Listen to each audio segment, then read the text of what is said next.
Sepekan terakhir, kebakaran hutan dan lahan di Sumatera Selatan mulai meluas ke beberapa wilayah, seperti Ogan Komering Ilir, Ogan Ilir, dan Musi Banyuasin.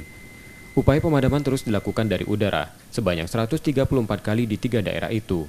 Satgas Karhutla Sumsel mengerahkan 5 unit helikopter untuk melakukan pemadaman, yang 3 unit diantaranya ditempatkan di Ogan Komering Ilir karena kebakaran mulai membakar lahan gambut dalam, sedangkan 2 unit di Banyuasin dan Pali. Agar pemadaman optimal, BPBD Sumsel meminta penambahan helikopter pada BNPB, menyusul sebaran titik api terutama di Ogan Komering Ilir meningkat. Pemadaman udara juga difungsikan untuk melakukan pembasahan lahan.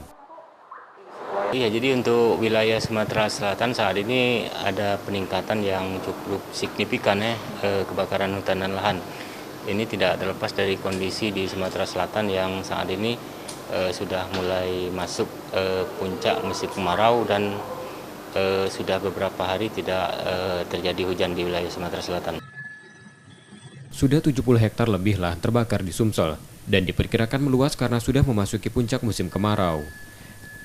Rizky Oktora, Muklas Diferensial, Kompas TV, Palembang, Sumatera Selatan.